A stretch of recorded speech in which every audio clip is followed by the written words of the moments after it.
vitro fertilization IVF technique,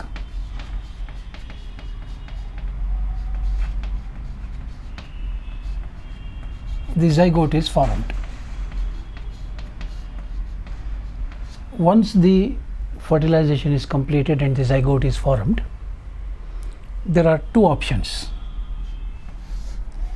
One is the zygote can be directly introduced into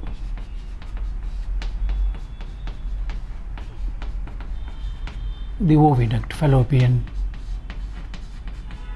tube, where it can undergo development under normal circumstances.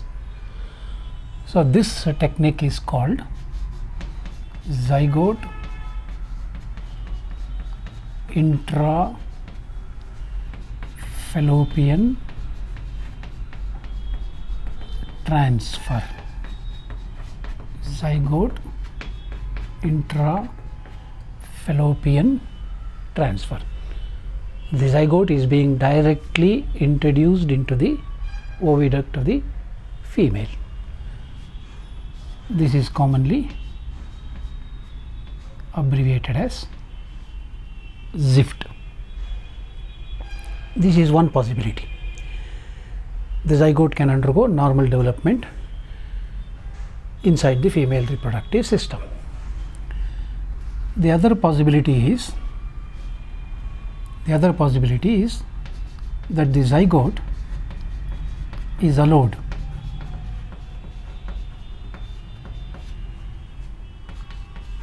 to undergo cleavage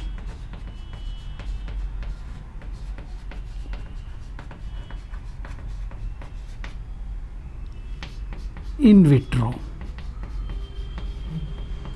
We have seen within about 24 to 30 hours after fertilization, cleavage begins.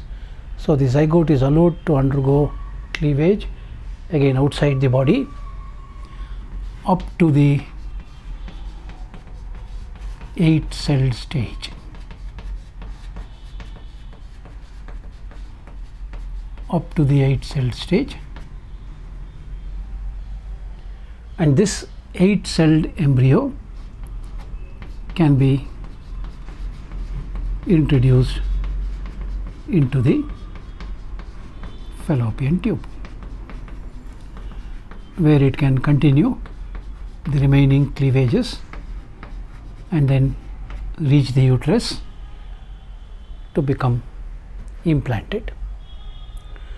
So this technique is called embryo transfer.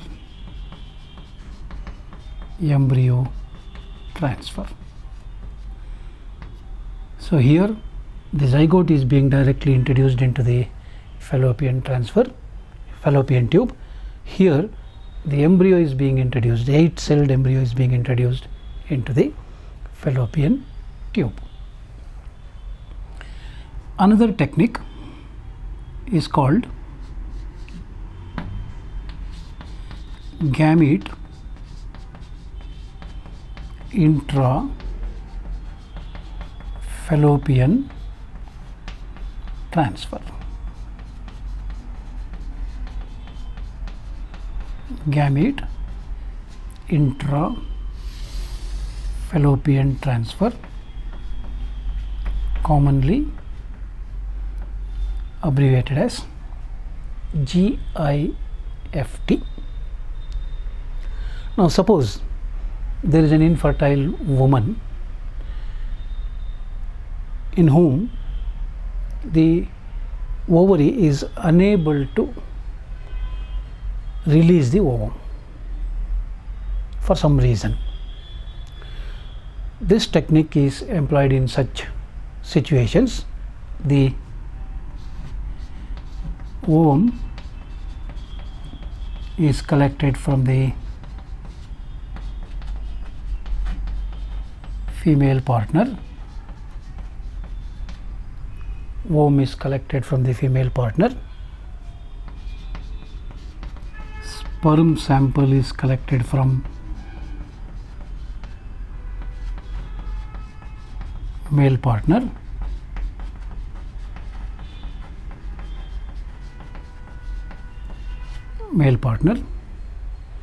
and the gametes, sperm sample and the ovum, gametes are introduced into the fallopian tube.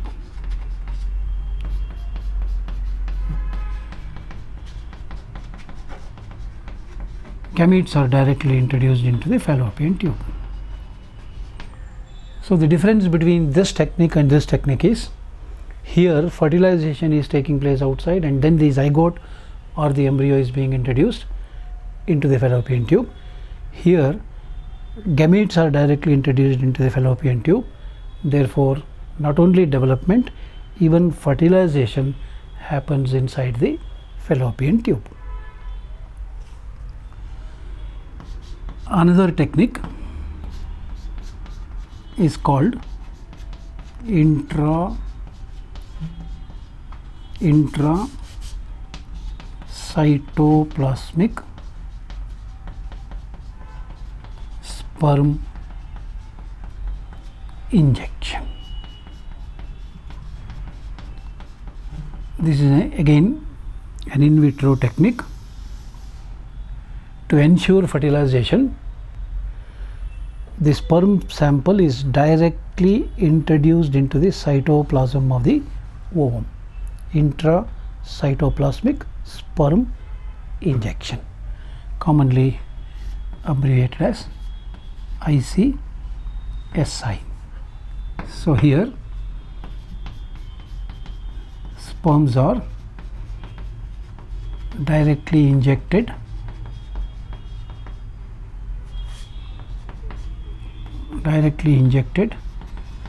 into the ovum.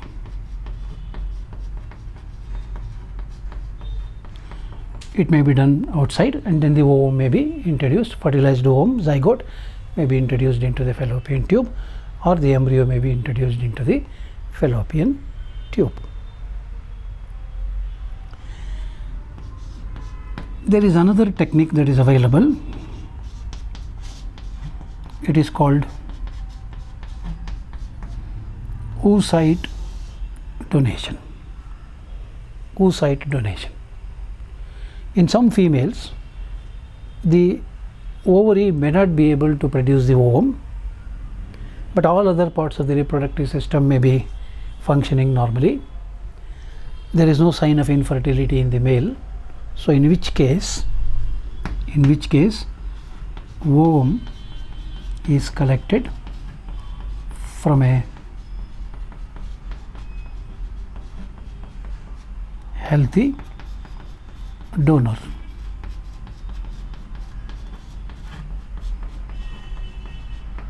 Ovum is collected from a healthy donor.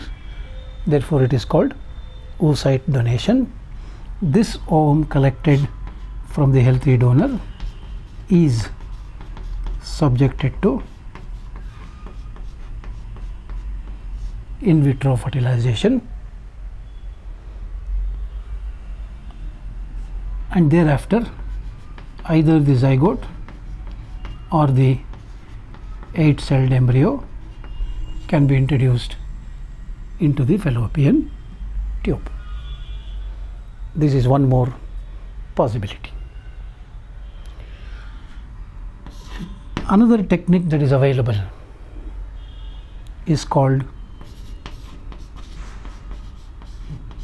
surrogacy. This technique involves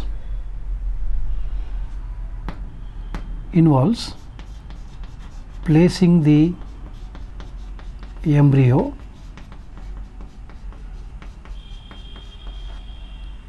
embryo in the uterus of another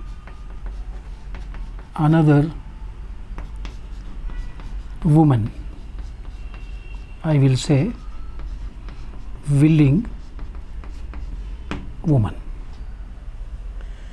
Think of a situation The female has a normal ovary, it is producing the ovum. Male partner has normal spermatozoa.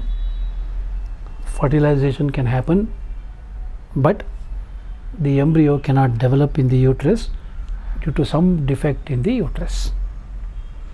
Therefore, she cannot carry the pregnancy. In such a situation, the sperm sample collected from the male and the ovum collected from the female is subjected to in vitro fertilization. In vitro fertilization, the zygote is allowed to undergo cleavage, and the blastocyst stage of the embryo. So development is allowed to take place up to the blastocyst stage outside the body, and the blastocyst is placed in the uterus of another woman who is willing to carry the pregnancy for that unfortunate lady. So gamete from one couple, but development taking place in another woman. So we have a situation here. There is a genetic mother from whom the ovum has been taken and subjected to in vitro fertilization, and there is a surrogate mother, a woman who is carrying the pregnancy for 9 months. So the surrogate mother gives birth to the young one of the genetic mother. This condition, this technique is called surrogacy. It is now becoming quite popular in our country also. So these are some of the techniques, artificial reproductive techniques, that are available for couple suffering from infertility.